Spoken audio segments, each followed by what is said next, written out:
So folks, we're going to get started here, but first things first, we need to make sure that our host has an opportunity to share a little bit about her special institution here. So I'd like to introduce Dr. Annette Parker with South Central College. Thank you, everyone. We're honored to be, South Central was actually the first vocational and technical institute in the state of Minnesota. Just a little bit of trivia, that opened in 1946 as part of the GI Bill. And we're proud of that history. And our mission statement as an institution is to provide an inclusive and accessible environment that promotes student success and regional economic development. In saying that, we see ourselves as a partner to make sure our community stays strong. So we're honored to be a part of Greater Mankato Growth. I'm honored to serve on your board, Jessica, and I'm honored to host this event today. So welcome to South Central College. If there's anything we can do to make your time here any better, please let me know. I'll be sitting in the crowd observing. So with that, thank you again for coming to South Central, and thank you for letting us host this event today.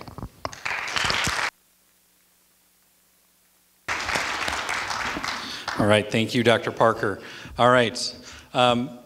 Again, I want to welcome everybody and thank you for being here. My name is Andy Wilkie. I serve as the Director of Business Development and Public Affairs at Greater Mankato Growth. I am one of your moderators this evening. I'm joined by Lisa County of KUIC as co-moderator. I want to thank Lisa and KUIC for your partnership with this forum. For those who don't know, Greater Mankato Growth is the Chamber of Commerce and Economic Development organization for the Greater Mankato region. Our membership includes more than 900 businesses, nonprofits, and public partners. We operate Visit Mankato, City Center Partnership, and Green Seam. Our goal tonight is simple. We want to give voters a chance to hear from candidates directly about issues that impact the business and economic vitality of our region. I want to thank you all for attending tonight, South Central College for hosting us, and our good friends at KTV and Bethany Lutheran College. This event is being recorded and will be available online at greatermankatoelections.com. Before I address some housekeeping items, I want to let you know that Greater Mankato Growth will be hosting a total of 7 candidate forums this year. Next week, we will host our final 2 forums, one for the City of Mankato Mayor and Council, as well as the Blue Earth County Board of Commissioners. You can get more information on all past and upcoming forums, along with a voter toolkit and candidate bios at greatermankatoelections.com. First, I'd like to set out a few expectations for our audience to help us present an engaging and civil dialogue this evening. We have more questions than we have time for, so we ask that you help us by making the most of our time by holding your applause until the end of the forum, and there be no shouting or heckling, especially of the moderators. In all seriousness, please hold your applause until the end of the forum. This evening's format is as follows. Each candidate will be asked a question and given 3 minutes to answer the question. Each candidate will also get a chance for up to a 1-minute response. As moderators, we will be flexible with the time limit. This evening, we're more interested in a robust discussion and getting these candidates' thoughts on issues so that it may take a little longer in some instances. Any follow-up questions or discussion will be at the discretion of the moderators. These questions have been put together by me and Lisa, along with input with the Greater Mankato Growth Public Affairs Committee. They have not been shared with the candidates. Lastly, some of you have submitted questions at the entrance. Those questions will be delivered to me later on, and we will ask some of those as time allows. Now, it is my pleasure to introduce the candidates for this evening's forum, Brad Finstead and Jeff Ettinger. Please join me in thanking them for being here this evening.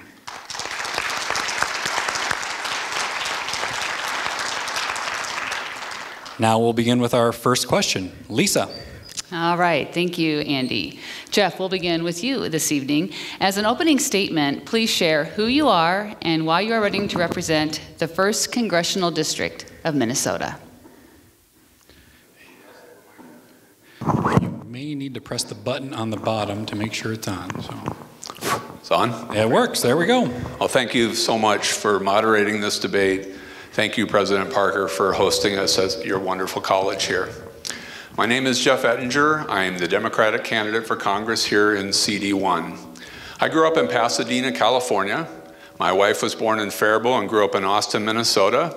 We met out in Southern California, and I was offered a job by Hormel Foods in their law department in 1990, so we moved to Southern Minnesota at that point. We've raised our 4 children in the Austin community. They're all adults now, ages 33 through 24. They're all graduates of Austin High School. Amidst all the busy campaigning, we've had a busy family summer as well. Our youngest daughter got married up in the Red Wing area in early June, and then 2 weeks later, our older daughter and her husband adopted a baby boy, so we now have 3 wonderful grandchildren. I had a 27-year career with Hormel Foods. I was in the law department, in marketing, in treasury. They asked me then to take over their Genio operation, so we did move for 4 years up to Candy, Ojai County, up to the Wilmer area. And then I came back to Austin in 2005 and had the chance to be the CEO of the company for 11 years, where I was responsible for 20,000 employees and an annual budget of $10 billion. We enjoyed a lot of success at Hormel, and we have a great tradition and added to that tradition in terms of sharing in that success with all of our employees. We expanded profit sharing to everyone in the company. We offered a universal stock option grant as well. I retired from Hormel Foods in 2016. We still live in the local community, and I chair the Hormel Foundation. So it's a charitable organization to benefit Mower County, and we get involved in all sorts of things, helping to improve child care access, working on our waterways with our local farmers, and lots of projects for our schools, including new science labs and a new music center. To me, America has always been the land of opportunity, of equal opportunity for all. And I think we just all need to keep working on the for all part. Not everybody starts in the same place in life. I've been involved in my local community in bringing paid high school internship summer programs to town, working at the Hormel Foundation and creating a 2-year tech scholarship with Riverland Community College where all Austin grads can attend that school. And Leanne and I have brought the Wallen Education Partners program down to Austin, where we sponsored 36 Austin grads with 4-year degrees, most of whom are the first generation in their family to attend college. I'm running as a moderate candidate with mainstream views and positions. I believe that the government can play a positive role in improving our society, but I recognize that we can't and shouldn't tackle everything at once, and I believe that spending should be focused on those who are truly in need. I also believe in this day that we need to be protecting individual rights, many of which seem to be sort of under assault these days. I believe that we should not be making criminals out of women or their doctors for their private health care decisions, and I believe we need to be protecting the rights of people to vote and have those votes counted and not nullified by fake electors or refusals to certify an election. I am running as a proven leader on a community and business basis, not as a politician. I've not run for office prior to this, but I do pledge to be a balanced, inclusive, respectful representative for all of Southern Minnesota if elected. All right, thank you, Jeff. Brad?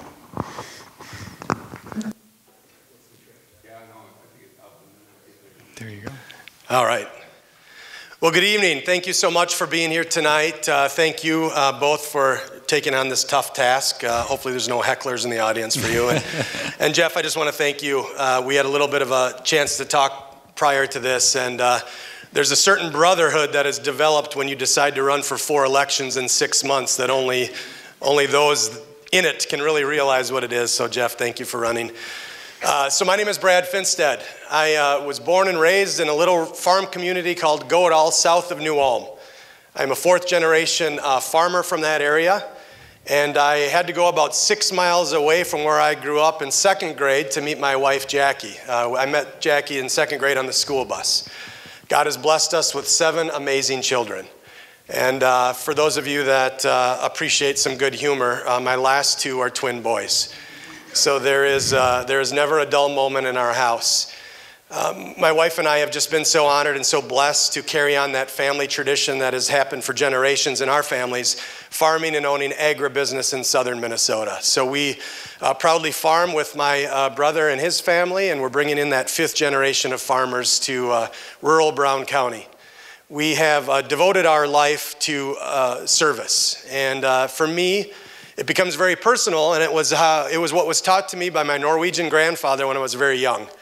And he taught me 2 very important lessons. 1, the world is run by those who show up, so show up. And number 2, whatever you're doing, leave it better than you found it. And that's just really stuck with me from a very young age. And as only a Norwegian farmer can do, he taught me some of those lessons in the most oddest of times. As we were cleaning manure in the hog barns, he was trying to teach me about leaving it better than I found it. As I was scooping the manure and watching the pigs make a mess right behind me. But I would say maybe that provided some clarity for my future in politics. But I really took those lessons to heart, and my wife and I have devoted our family, devoted our life to service.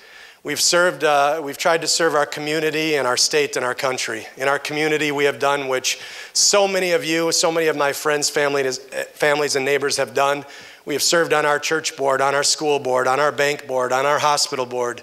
And we've just been involved, really, truly showing up. And we've done it with just great honor and respect and just great love for our community. I also had the opportunity to serve our state. When I was 25 years old, I ran and was elected to the Minnesota House.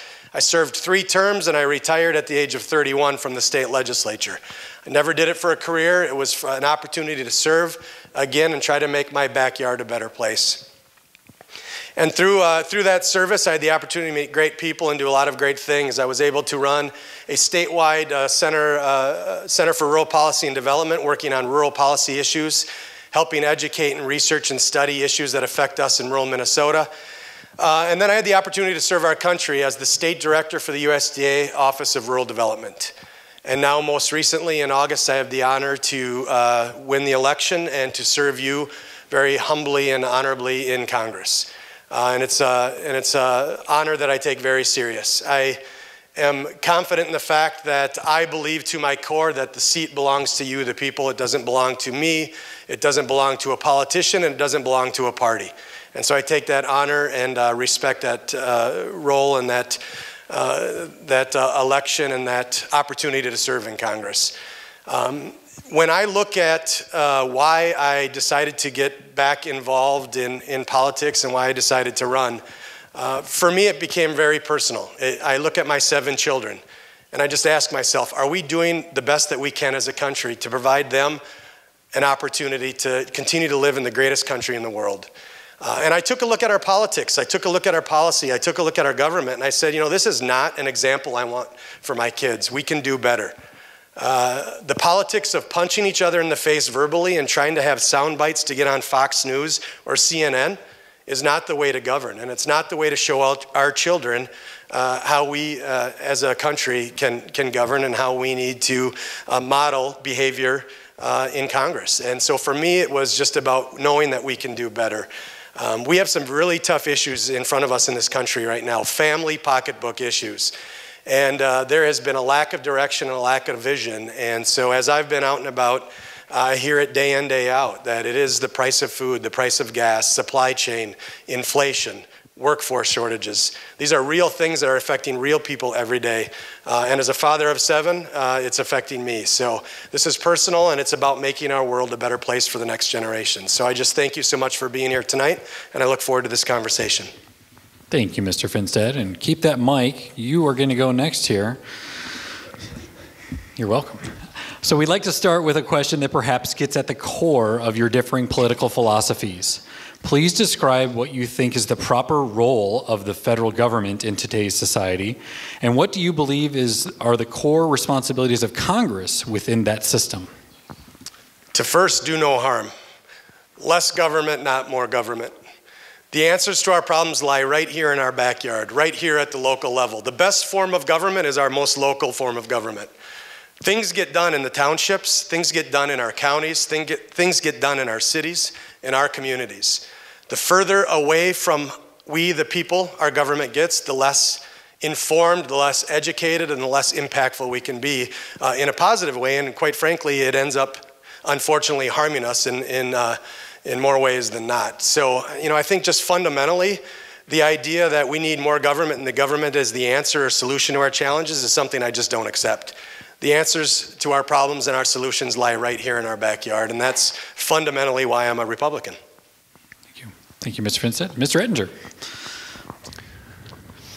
I think there are numerous examples of where all different levels of government can be participants in making our society better. Most of the seniors I talk to are appreciative that we have a Social Security program that is not a county-based program or a state-based program, or that Medicare is available on a national basis. I do believe that, first of all, a main role of the government is to defend our country. Clearly, that's an obligation that we need to always put front and center. After that, as you travel around the district, as you talk to voters, they raise concerns. They raise concerns about health care. They raise concerns about housing. They raise concerns about child care. And I don't think the answer to that is, sorry, none of that is any role for the federal government to even consider getting involved in. Now, the converse isn't true either.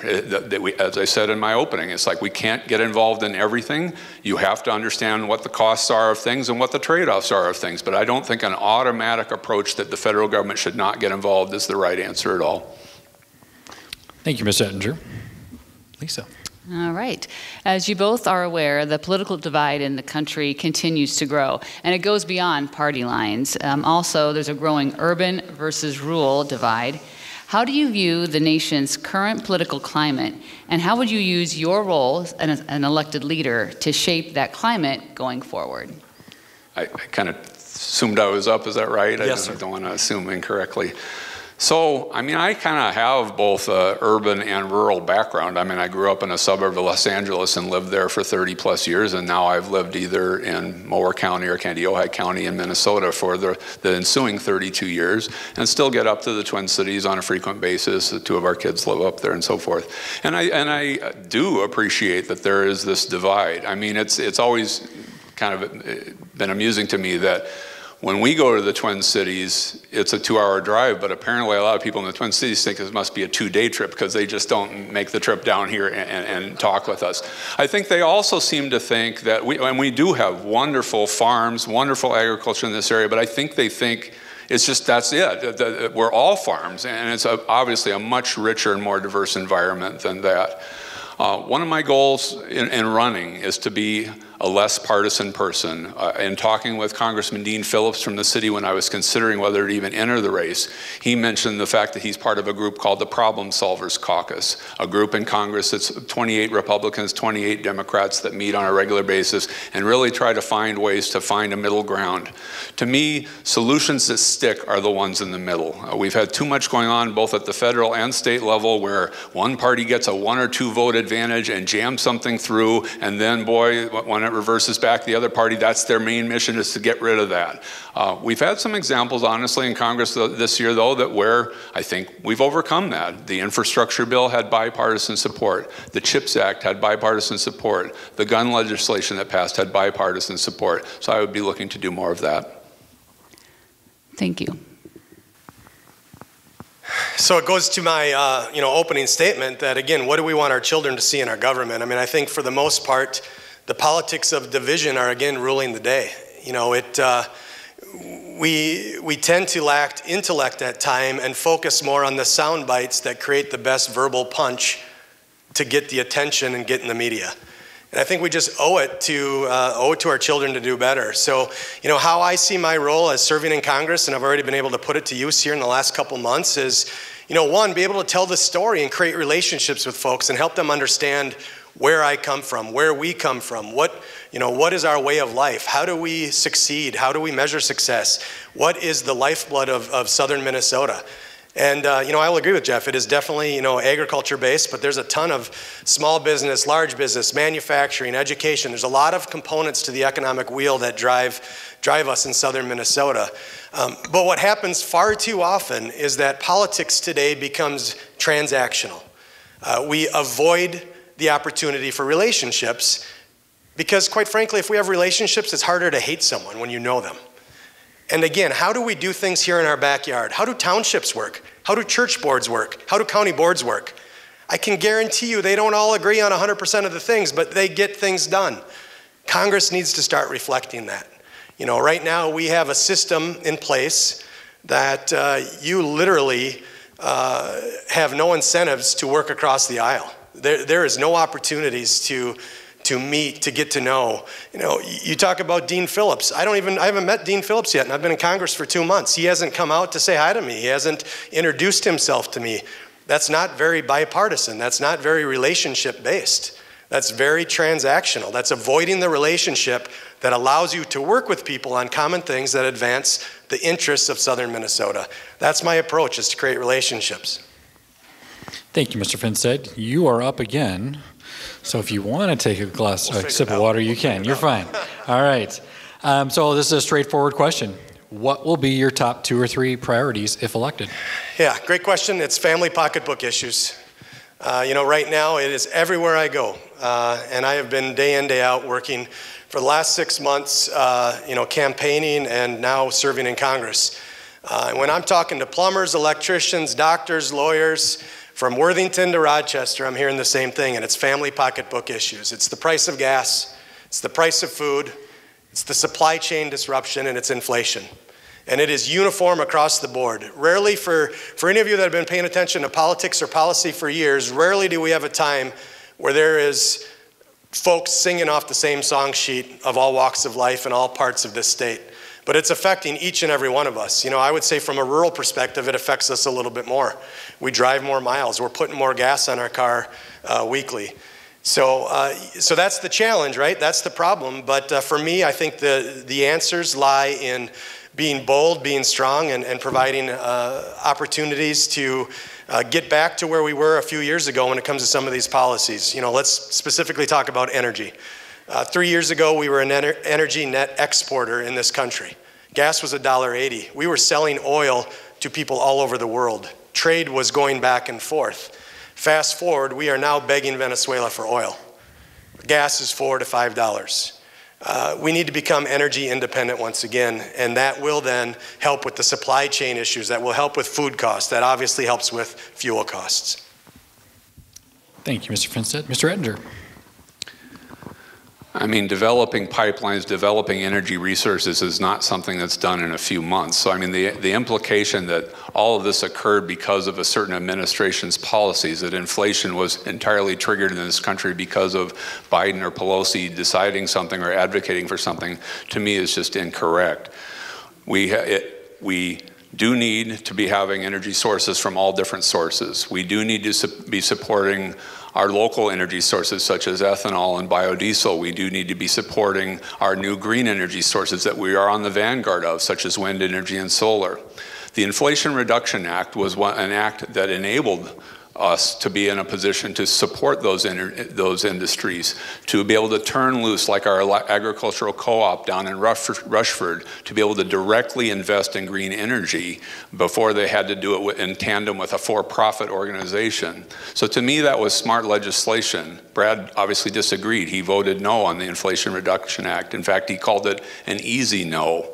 I'm not quite sure in what way refusing to lower drug costs. We finally turned Medicare loose to be able to negotiate on prescription drugs. We finally set a cap on insulin costs.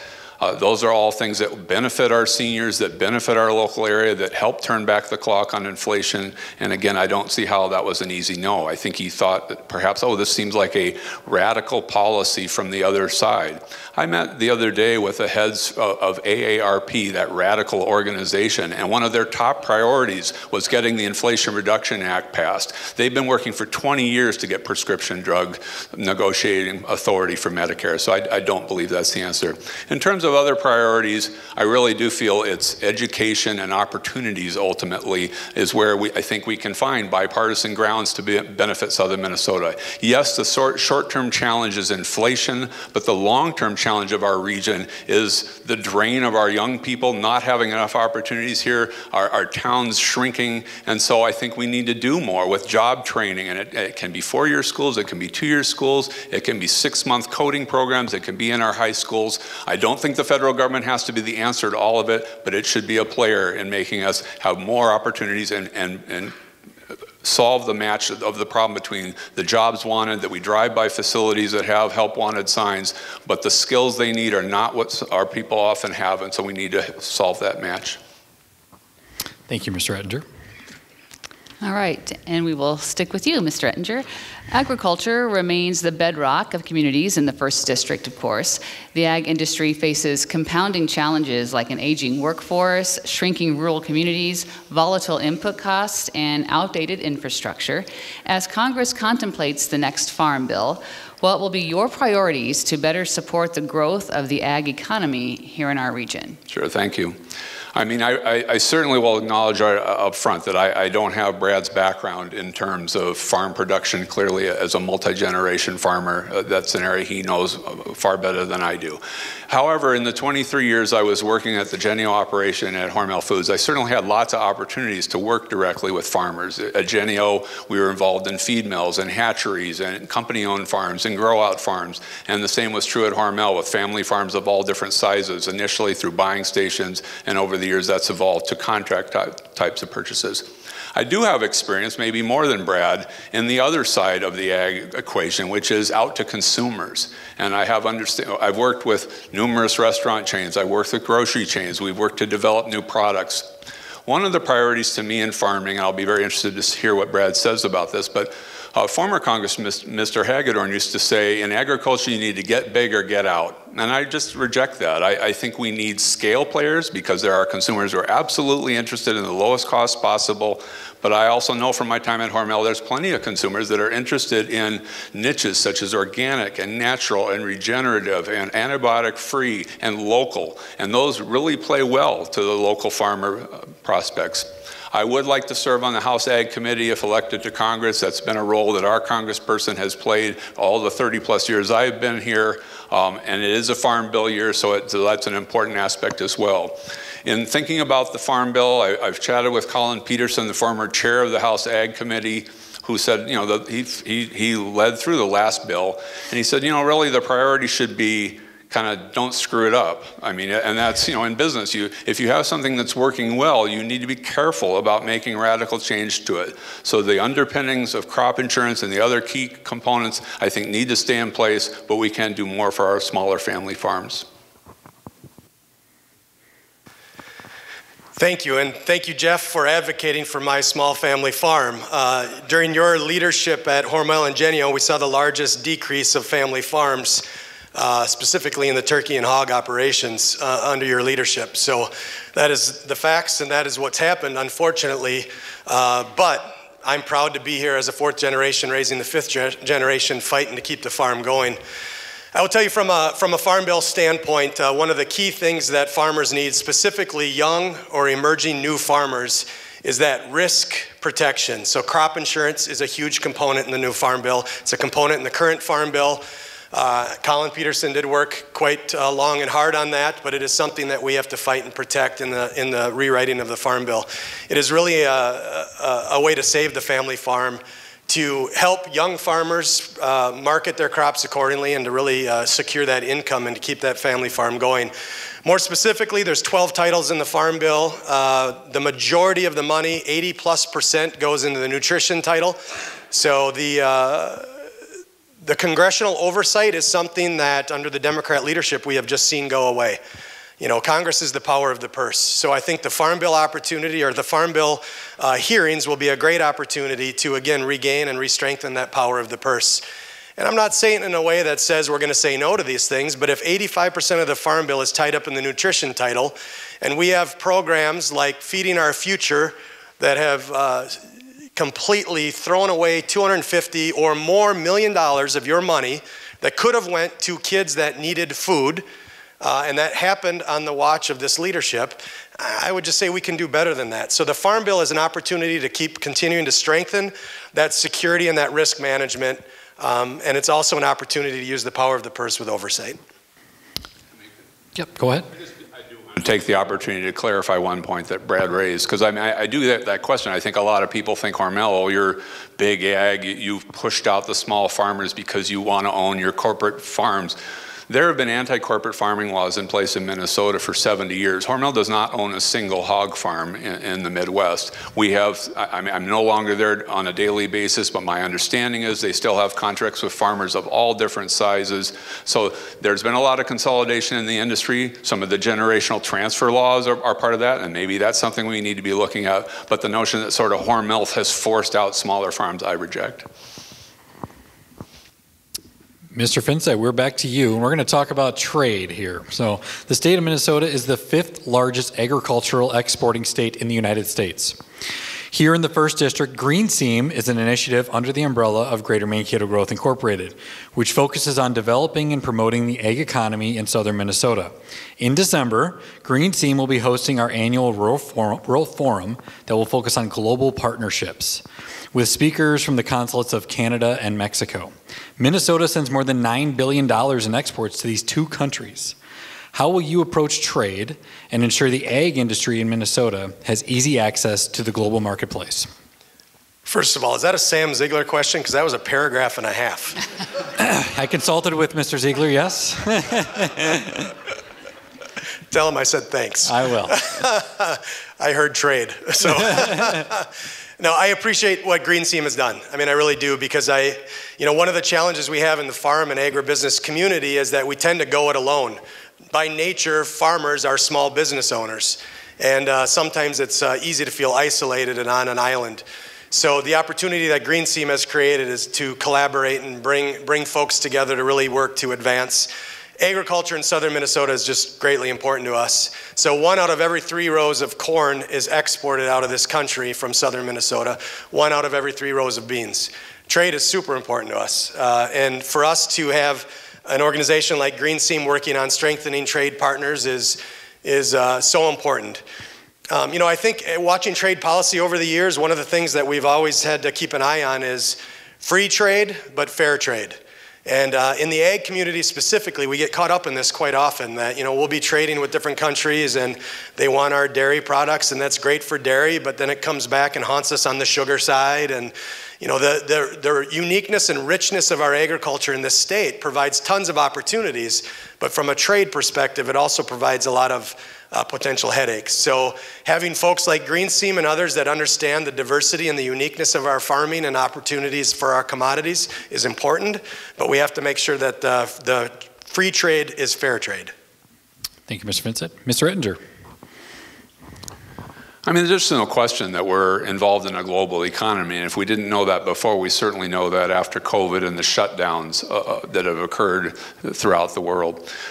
Agriculture relies on trade, as Brad correctly pointed out, so it's incumbent upon us representing southern Minnesota to be sure that we're open-minded to those kind of trade deals.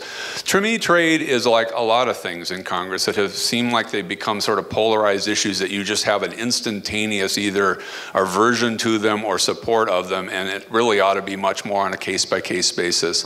I think there have been, assessments made of some of the past trade deals that perhaps put our country at a disadvantage when it came to our own American labor force or when it came to environmental practices, and so those are perfectly appropriate things to put on the table in a trade negotiation, but to me it'll be on a case-by-case basis as to whether a particular deal would make sense for our country. All right, thank you. Next topic will be health care. Well, eventually we'll get to that. The Affordable Care Act, also known as Obamacare, was signed into law in 2008. However, the law did little to rein in the cost of health care, which continues to rise. Now, Democrats and Republicans have offered different solutions, but what is your vision for improving health care and the cost of care for those of us in southern Minnesota? Well, I mean, I agree with the fact that the Affordable Care Act, the affordable parts ended up on the cutting room floor, and so really it was much more focused on expanding coverage. But that was important to expand coverage. I mean, we know in our local communities, if people don't have coverage, their doctor basically is the emergency room, and that is not beneficial to them, and that is not beneficial to our communities as well.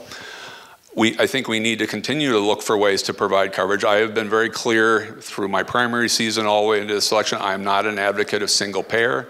I believe that our system that we have in place, union negotiated contracts, health plans offered by employers, health plans provided by state employers and so forth, are part of the equation. I do think a public option might make sense for some folks to make sure we have more covered. But on the cost side, clearly, I think that's the next area we need to be much more aggressively tackling. I think transparency would help. I mean, what other area do we really have no clue what we're paying for something? I mean, the procedure is done, and you're out, and here's the bill, and here's what maybe is your share of it, and oh, maybe that's negotiable, and maybe it isn't, and so a lot could be done in that regard. But I think we can be leaders in southern Minnesota. We have huge institutions such as the Mayo Clinic in Sanford and other areas, plus our wonderful rural hospitals. And so I think we should be trying to work toward trying to figure out how to make it more affordable for everyone. Thank you. All right, Jeff, we're going to agree on a couple things right here. The cost side and the transparency side, are for sure something we can work on. And far too long, politics has gotten away from an intellectual conversation about this. In this country, it seems like for years, all we've been fighting about is who pays for it. We never fight about why does it cost what it costs. So I agree 100% that we have to talk on the cost side. I will say that the Affordable Care Act, Obamacare, has put great pressure and great weight on our systems. And we have a lot of major issues in front of us. Just had an opportunity to meet with the Hospital Association yesterday, and we're looking at over 60,000 openings in the healthcare world right now. 60,000. I mean, think of that. On top of that, right now, Medicare and Medicaid is paying about 50 to 70 cents on the dollar for the cost of that delivery. So where do the hospitals have to go? They have to go to the private side of it to make up that difference, just to keep the lights on. So it is for sure a cost conversation, but the answer cannot be government-run healthcare, because right now government-run healthcare is ruining the healthcare system. Thank you, Mr. Finstead. All right, we're going to talk about immigration, Mr. Finstead. Immigration is a complex issue, but it is a key component of addressing our workforce needs. In fact, the U.S. Chamber of Commerce has been a vocal supporter of immigration reform for years, citing, quote, America's woefully inadequate immigration system is contributing to the worker shortage crisis and hindering American business operations, end quote. Do you support immigration reform and that will allow businesses to meet their critical workforce needs in a timely manner? Yeah, so first I want to say I'm very honored to have the endorsement of the U.S. Chamber. They've been a great organization that have really provided me with a lot of information and education. So we just have to be honest about immigration. We've seen two very drastic approaches to immigration in the last 6 years. We have seen a wall type approach, and we have seen an absolute no border whatsoever approach. In the last year, we've had over 2 million illegal immigrants cross the border, and we've seen the highest increase in fentanyl deaths in this country in the last 6 months. So obviously, it's not working this way. I think 80% of us in this country, 80% of us in this room probably would agree that how about a wall with a door, and that door gets open, and we understand that process to bring people in to meet the needs of our workforce. This country was built on immigrants. And we can solve this problem by removing the politics. There is no reason the visa process, the immigration status process should take 9 years and hundreds of thousands of dollars of lawyer fees. There's no reason the H-2 visa, worker visa, that we're bringing people in to fill some very needed roles in agriculture and all industries, is not allowing exemptions for spouses to work in the industries or in the field. So we're literally bringing in people on workers' visas, and family members just have to sit at home and just sit it out. So these are things that you remove the politics, and we have an opportunity. Again, I think 80% of us would agree that a wall with a door, make the process easy so we all understand it, and let's just get it done. Thank you, Mr. Finstead. Mr. Ettinger. So I grew up, as I mentioned, in Pasadena, California. I was part of a socially integrated school system and community. And so when I moved to Austin, it was actually kind of a change and a shock to me to be in an all-Caucasian community. Our Austin community has evolved over the years. I've been trying to be part of the welcoming effort to embrace the diversity that we now enjoy in our town. So Early on in my time as CEO at Hormel Foods, I led a group from our local community out to Washington to talk to our elected officials about the failure of addressing immigration reform. We have not had meaningful legislation on immigration reform, which is entirely the responsibility of the federal government, since the Reagan administration. And Brad does mention the seesawing back and forth between the Trump administration and the Biden administration on execution of what they understand to be the law, but Congress itself has failed. I mean, Congress itself just does not address the issue. When I was there in 2007, it was kind of close. I mean, we talked to Senator McCain, we talked to Senator Flake, we talked to Ted Kennedy, we talked to Senator Amy Klobuchar. President Bush was in favor of comprehensive immigration reform, and it just couldn't get done because we couldn't get the thing done through the House. So ultimately, we do need to address this. It does hurt our police officers in our local communities who say they cannot work well with the local communities if they're afraid to be able to report a crime because they're having to live in shadows. We need to address what's going on with our young people under the DACA program. There was a moment during the Trump administration where President Trump offered a permanent solution to DACA for a permanent section of the wall. But he got so much blowback from his conservative friends that within 3 days he withdrew that, and he said, well, no, now I'm offering a 3-year extension to DACA for my permanent section of the wall. And of course, that deal didn't go through. It's like the 3 years are already passed. I mean, we're still in the same limbo with DACA we were back then. So to me, I would welcome the opportunity to work on comprehensive immigration reform. But I do agree that comprehensive immigration reform does have to have border security. We can't just keep having this problem. That was a failure of the Reagan administration problem. I mean, they addressed parts of it, but they didn't address that part. I don't believe a wall by itself is the right solution in this modern age, but it's certainly components of that. But one way or the other, we need to have both aspects, border security and a resolution to the people who have been in our country.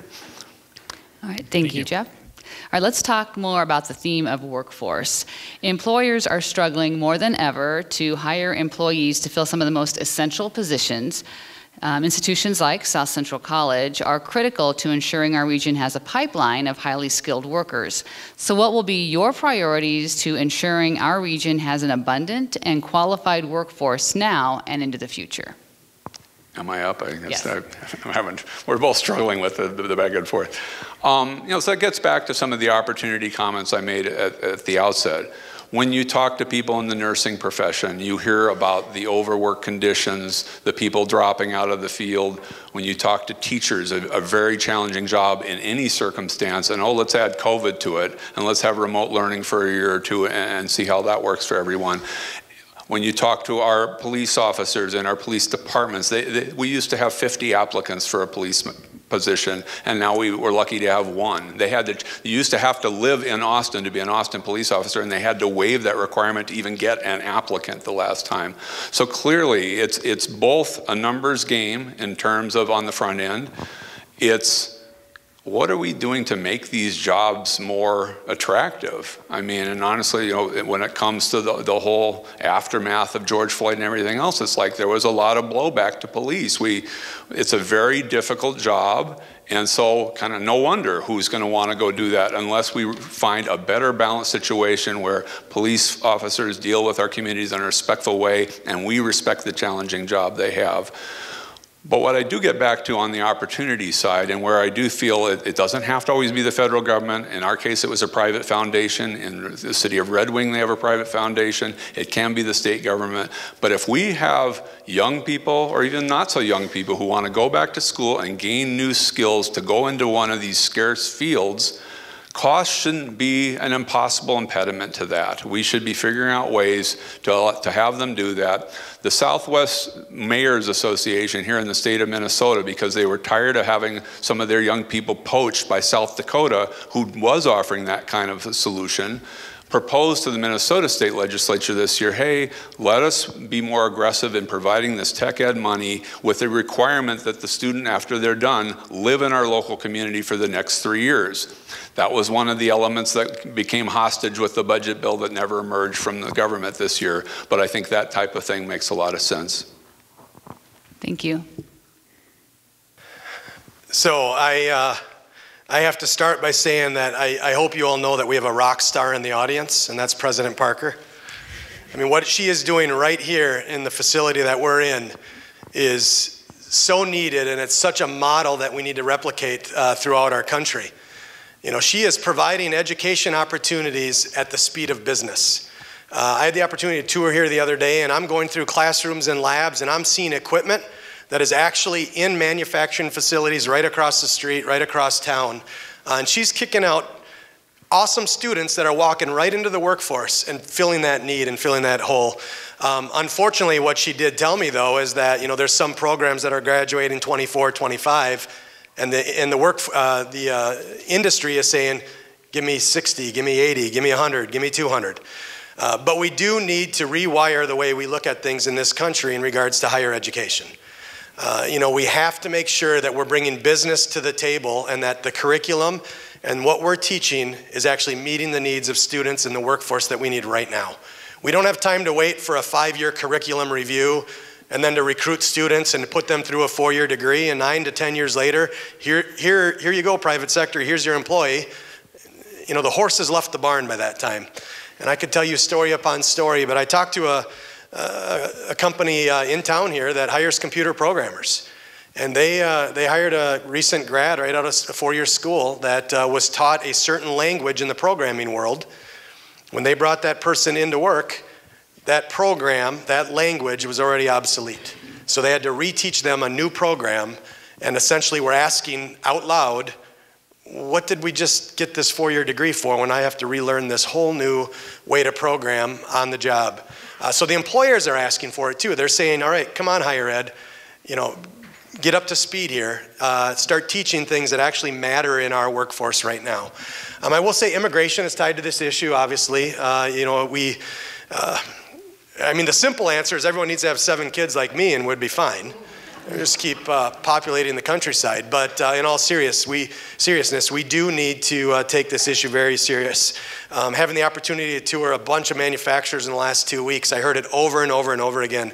You know, we have sales that we're leaving on the table. We have income that we're leaving on the table. We have opportunity that we're leaving on the table because we can only run 1 shift. We have enough business to do 2 shifts, to do 3 shifts. We have enough opportunities to employ double the staff.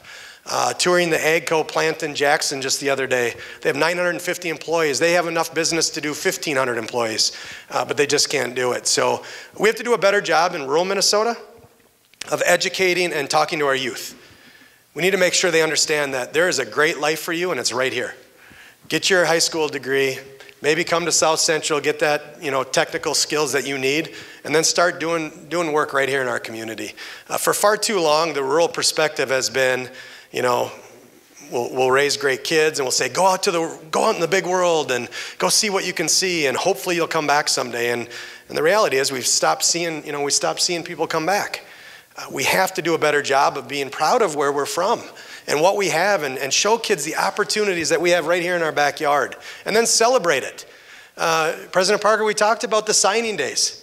You know, it's not just D1 athletes. Let's have signing days when these seniors say, I'm committing to South Central for an ag tech degree.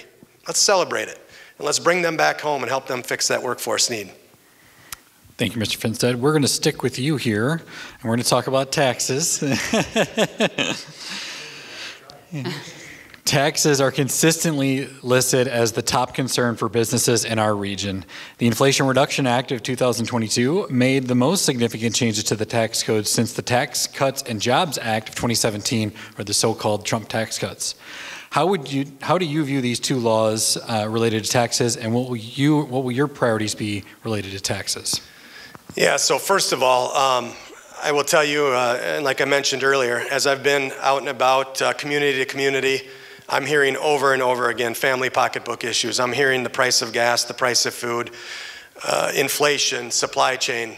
Not once do I walk into a community and I have people run up to me and say, please raise my taxes. Please, I want to pay more in taxes. We are a overtaxed state and country the way it is. So, and quite frankly, the tax climate really, and specifically in this state, we see it happen all the time. I just talked to a manufacturer that moved their corporate headquarters to South Dakota. We hear this all the time, that our tax base makes us uncompetitive. And So from a federal standpoint, I mean, the answer is less taxes, not more taxes. The answer is to let private sector run and flourish and provide those opportunities and really get the government out of the way. The Inflation Reduction Act, I mean, Jeff referenced it earlier. I mean, let's be honest. It doesn't even reduce inflation. So it should be criminal that Congress called it the Inflation Reduction Act, because it's politics in the worst way, lying to the American public to make them feel good about a bill that actually doesn't do what they say it's going to do. And to put everything in it that, Jeff, you referenced, 87,000 IRS agents, the Green New Deal legislation. If the pharmacy bill that you talked about was so great, why don't we vote on that alone? Why isn't that a standalone issue where we can debate and have an intellectual conversation and then decide as a country and decide as Congress if this is the route we're going to go? But instead, what we've seen is just neglecting the duty of Congress by putting this all in a big old garbage can and saying, here, vote on this. It's a $800 billion, almost $1 trillion new spending, which is exactly the opposite of what we need to do when it comes to reducing inflation. Well, the question was about taxes, so I'll return to that aspect of the Inflation Reduction Act. The tax aspect of the Inflation Reduction Act, there were two parts. First part was establishing a 15% minimum tax on businesses over $1 billion who basically hadn't been paying taxes, such as Amazon and FedEx and so forth. To me, that was a perfectly appropriate thing to do. The second tax was a 1% tax on share repurchases. Share repurchases it's a piece of dealing with cash in a corporation. We used to do some share repurchases at Hormel. We tried to emphasize more on investing in new businesses, investing in technology, raising dividends, so forth, but it is a piece. But to me, it is not harmful at all to corporations to have to pay a 1% tax on a share repurchase. The Trump tax cuts, when they were first being explored, it was looking at the federal level, at the corporate level. You do have to be competitive. You have to be competitive state to state. You have to be competitive the United States against other countries. And at that point, our federal corporate tax rate was above 35%. We were one of the highest in the world. So cutting it was actually a bipartisan concept. The decision to cut it down to 21% was not bipartisan at all. And so Senator Klobuchar, for example, has proposed 27 or 28% as being a more appropriate level. But to me, the whole equation about taxes and spending, it all needs to be assessed each time. It all needs to be on the table, and we need to figure out what are our priorities or what we want to provide for folks and how are we going to pay for them. And over the long run, I wish the federal government was run more like the state government, which is the state has to balance its budget, and the federal government does not. We're not going to change that overnight. We have actually seen a $1 trillion reduction in the deficit in the last couple of years, but the more we can do to, when we do pass something, I thought it was a good idea that, okay, the spending that was going to go along with some of the aspects of the green energy and so forth, we found a source to pay for them instead of just leaving that as part of the deficit. Don't try to sit down. I think we're so relieved, right, to get done with the one. It's like, okay, we're just going to go sit down. We'll move along to energy now. Minnesotans rely on affordable and consistent energy to power our daily lives. Businesses and market forces are driving changes to the energy industry as many companies adopt their own sustainability goals. However, there continues to be considerable debate of whether we can have it both ways when it comes to energy policy. Can the U.S. continue to supply affordable and consistent energy in a sustainable way while not constraining economic growth? Well, I'm a believer. I think goals are great. We certainly use them in business a lot. I think incentives are great. I'm not a huge fan of mandates, and I'm also not a big believer in just picking numbers out of thin air and saying, okay, this is going to be the standard. So, for example, we have a fleet fuel standard in this country. There's been fighting back and forth during the Obama administration. I'm going to get the numbers slightly wrong, but it was, okay, it needs to average 49 miles per gallon, and President Trump lowered it to 41, and President Biden has now set it at 44. The fleet's at 26. It's like we're nowhere close to these numbers that they're putting out there, so it kind of really doesn't make any difference. California has now adopted this policy, okay, by 2035, boom, we're going to have all electric vehicles. Really? We're going to have the transmission capabilities. You understand right now with electric vehicles that if you have a Tesla versus a Ford versus a Chevy, that they each have different connecting devices. And so if we have to have those transmission like gas stations, you're going to have a Ford gas station, a Tesla gas station, all separate. We need to resolve that. We need to figure out where we're going to get the minerals to produce the batteries necessary. So electric vehicles are clearly part of the solution, and it is good to provide incentives for both the manufacturing industry and consumers to accelerate their progress. But just creating an artificial number and say, okay, by this time this is going to happen. We know it's going to happen. It's going to be 2035 and it's not going to be there, and so then what?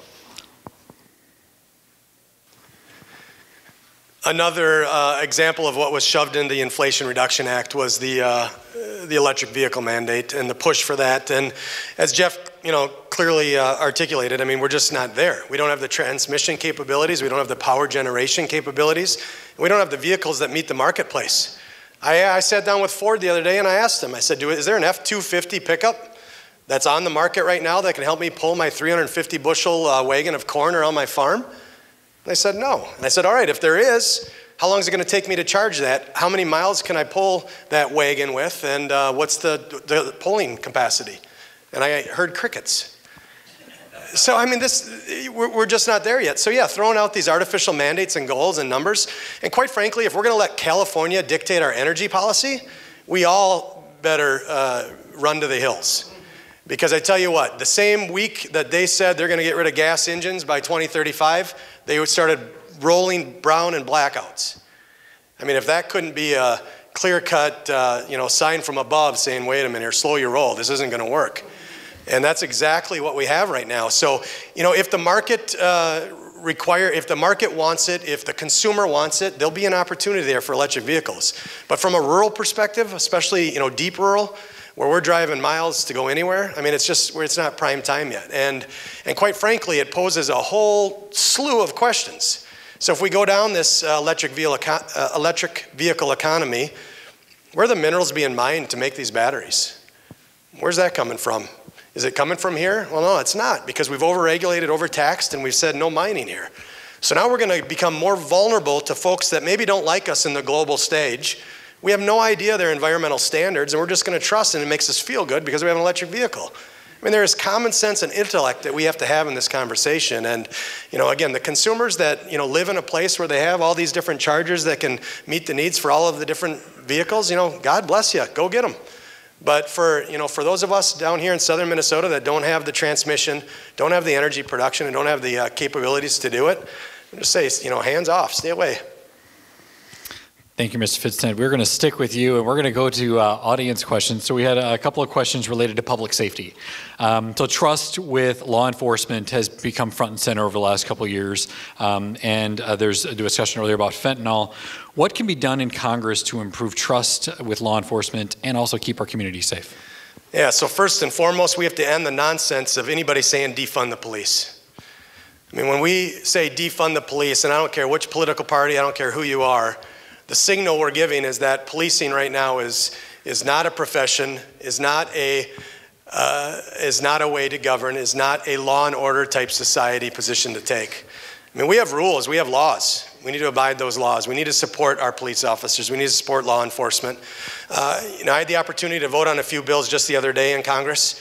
There was 4 different bills. 2 of them I voted no on, and they both involved essentially defunding the police and replacing officers with mental health resource officers. The question wasn't able to be answered in regards to if a car goes flying by at 100 miles an hour, how do we know if it's a mental health problem or if it is a violent criminal that just robbed a bank? We have no idea till we pull that person over. So we need law enforcement, we need cops. I voted on 2 of the bills that put more funding specifically to training and recruitment of new officers, and it also put funding towards rural communities, police forces with under 125 officers. So there's opportunities to put our money where our mouth is when it comes to supporting crime, but we have to never relive what we lived in this state. And that is my children turning on the TV and watching a police precinct being burned to the ground. What a horrible message that showed our state when we see the complete disregard for law and order, the complete disregard for our public facilities and for cops, it is sending weird, nasty messages to our next generation, and we have to stop. Thank you. Mr. Ettinger. Yeah, so I don't believe in defunding the police. I don't believe in cities declaring themselves autonomous zones that law enforcement's not supposed to go in. I don't believe in district attorneys deciding that they're just not going to prosecute certain laws. By the same token, we shouldn't be arguing that we should be defunding the FBI either because of some issues that people have with that. I want to share with you a story of something we did in our local Austin community relating to these issues. So the first issue, the first incident clearly was the tragedy with George Floyd up in the cities. But very soon after that, there was an incident in Kenosha, Wisconsin. People talk about the vigilante or Kyle Rittenhouse, the 19-year-old who came to town, and there was a lot of chaos going on that night, and he ended up killing a couple of people within that area. I've been to Kenosha, Wisconsin. Hormel actually had a business that they were involved with in Kenosha. And it was a very similar sized town to Austin, and so it kind of struck me that, hey, I mean, this can happen in our town as well. And do we really want to be making decisions about these things in the heat of the moment, or do we want to decide as a community how we would like to have things handled? And so as the chair of the Hormel Foundation, we convened 100 folks plus in our community to be part of listening sessions. Our sheriff was involved, our police chief was involved, our mayor was involved. And we ultimately came up with the Austin community understanding, which is, yes, we support people's right to protest. No, we do not support people's right to riot and to injure other people and to take and destroy property. No, we do not want 19-year-old vigilantes or young people with their assault rifles coming to town and joining the police force for the night. Our police departments need to have and do have a plan in place that if they ever have that kind of incident, they call other trained professional law enforcement professionals to join them. And that ultimately, as I said at the beginning, it really ultimately is about this mutual respect, the respect that the police officer need to have, law enforcement needs to have when they're having interactions with citizens, and then vice versa, that we understand what a difficult job they have.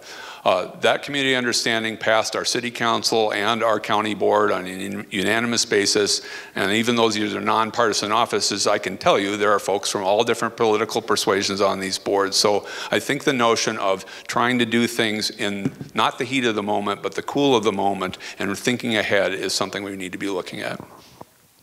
Okay, Mr. Ettinger, we do have another question from the audience. How would you support lowering prescription drug prices?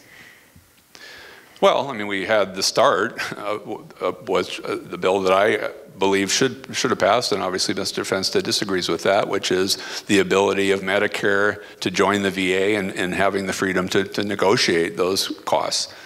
When it comes to drug prices, period, I mean, I think there's probably a lot of things we need to be looking at. Well, you know, why do other countries have access to drugs at a much lower cost than we have ourselves, even when many of these things are manufactured in our own country? By the same token, I think I'm not a big believer in just demonizing industries or demonizing entities because they're big. I mean, it's always been popular to kind of castigate big pharma until a couple years ago when we needed a vaccine for COVID, and now suddenly we're relying on big pharma. But that doesn't mean you can't look at, okay, what level of profits are they attaining? How are they making those products available? What do you do about orphan drugs and things that are super expensive but that are life-saving for that person involved? And so I think those all ought to be things we explore. Thank you.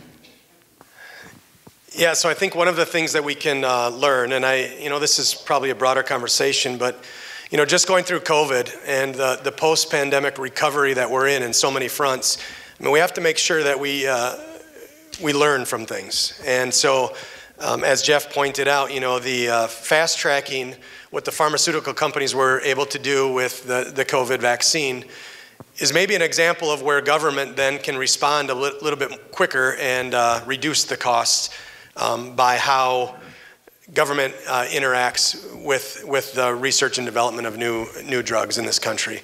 I do think we do quite often get stuck paying the research and development costs for the world. And so that's something that we should have a discussion on. But the Democrats' proposal in the last few years has been about price caps. and really controlling costs. And what you do when you price cap and you control those costs from a government level is you stifle all innovation. And I would say, you know, with that price cap mentality, you then wouldn't have had the ability for the pharmaceuticals to run with a vaccine on COVID as fast as they were able to do. So we just have to make sure whatever we're doing from a government perspective, we're not stifling innovation and not stopping the advancements of the pharmaceuticals that we have become, you know, obviously more aware of through the pandemic, and has been quite an opportunity for life-saving technologies. Thank you, Mr. Finstead. And we're going to do one more question from the audience because I think it's really important. It's about our veterans. The Veterans Administration runs the largest healthcare system in the world. How would you work to support the VA and veterans while you are in Washington? Yeah, so you know, this is really an important issue, and I think when it comes to like core functions of government, I mean, this is something that should make everybody's list, regardless of party, regardless of politics. You know, folks that sign up and serve our country and put their life on the line for us, I mean, that's something we should take serious when it comes to their health care needs. The VA has, quite frankly, and sometimes, in some cases, been a mess. And I hear from it quite often from veterans. I was just at an event the other day where someone told me that they had an 8-month wait to get in for a checkup on something that was, you know, pushing life or death type care. And, you know, it's head scratching because you're like, all right, if you didn't have the VA and you had a Blue Cross Blue Shield card and you called your, you know, your local provider, you maybe would be in within a month. And so for me, you know, we can do better. So I think one of the things that we've missed out on again in recent time, and this is probably, you know, blame on both parties, is the power of the purse. Again, the opportunity for Congress to use oversight, to have committee hearings, to ask these questions, you know, to bring the VA in and ask, you know, what are your metrics? How are you measuring if you're doing a good job or not? What is your wait times for appointments? What is your treatment? What is your, you know, your health plans for veterans? And what is your access? Because that's the other piece that I would just close with here is that, you know, we have veterans, especially, you know, from a rural perspective, they're driving hours to get that health care. So is there a way for government to be a little bit more efficient and effective with the way we spend money and provide local opportunities for checkups versus sending folks to St. Cloud or the cities? Can we do it right here in Mankato or New Ulm? Mr. Ettinger.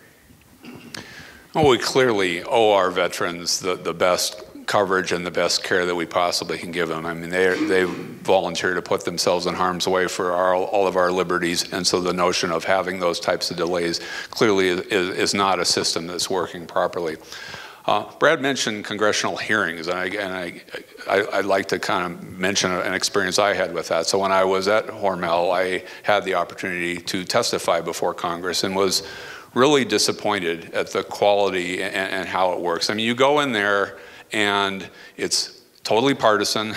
There was one older congressperson who knew exactly when his time was going to be on camera, and so he would literally wheel in his wheelchair and he would be there, and his question would basically be a statement for 5 minutes, and then he would leave for 45 minutes until it was time for him to have his next moment of sun with the camera. So, I mean, I agree that if we are having that kind of problems with our veterans, having congressional hearings is exactly where it should be, but I hope Congress improves upon this hyper-partisan nature and actually takes the role seriously and digs into those things. Thank you. Thank you, Mr. Ettinger. I want to thank you guys for being so brief with your answers. You guys are being good Boy Scouts. I appreciate that. So we're going to wrap up here with our last question from Lisa. Yes, and we'll start with you, Mr. Ettinger. As we close, we want to give each of you a chance to make your case to voters in one final statement. So why should voters vote for you to represent them in Congress? Well, I mean, I think we've heard from Brad that he thinks what's wrong in Washington is the Democrats. I mean, that everything will be cured if the Republicans can gain control of everything, and that most of it is Democratic-based policies that are causing our ills. It is true that the favorability rate of Congress right now, when you ask the general public, is only 20%, way below the lowest any president has been. However, in 2017 and 2018, President Trump was in the White House. The Republicans controlled the Senate. The Republicans controlled the House. Paul Ryan was the Speaker of the House. The favorability rate of the House to the general public was 20%, the same 20%. So what is the public telling us? The public is telling us they're tired of the hyper-partisanship. They're tired of, okay, one side has a 2-vote advantage and jams through all the things that they want. My gripe with Brad has been when I look at his legislative record in the state and when I look at his votes thus far in Congress, it is just pretty much, he's a lockstep, sure vote for the Republican Party. I don't think that's the right way to do it, and especially not for our district. I think we can do better. Our district is a purple district. I've lived through the 32 years, except for the 4 in Candiota County, and our representatives have been Tim Penny, a Democrat, Gil Gutnick, a Republican, Tim Walz, a Democrat, Jim Hagedorn, a Republican, and now Mr. Finstead has served out the remainder of that term. We can be an example to the nation in terms of how to handle things on a less partisan basis, but it starts with being willing to listen to others and to look at other points of view.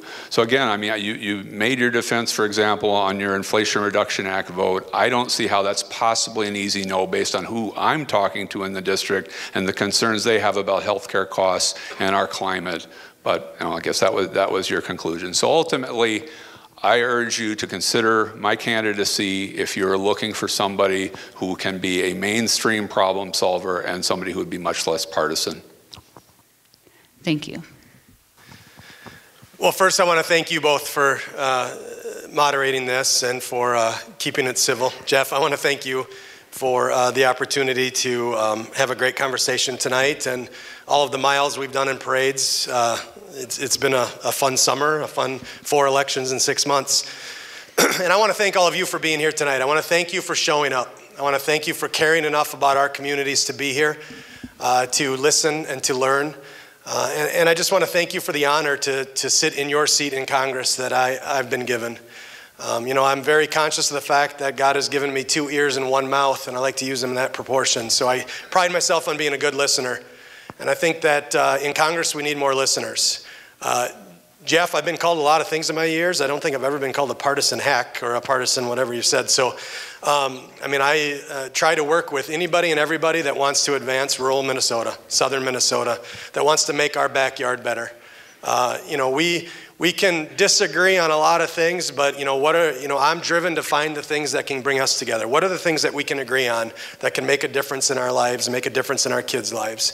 And that's been my public service. That's been my mission in life. That's what my Norwegian grandfather taught me back in the hog barns back in the day, and that's what I'm trying to do day in, day out when I walk the halls in Congress for you. So I'd just be very honored and humbled to continue this, and I would really just be honored to ask for your vote. Thank you.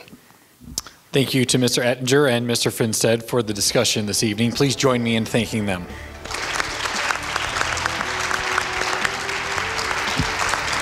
Thank you to Lisa County of KUIC for your partnership this evening. Thank you to Dr. Parker and South Central College for hosting us. And thank you to all of you for attending this evening. As a reminder, Greater Mankato Growth has 2 more candidate forums, all of which will be recorded and available at greatermankatoelections.com. Thank you, good night, and don't forget to vote.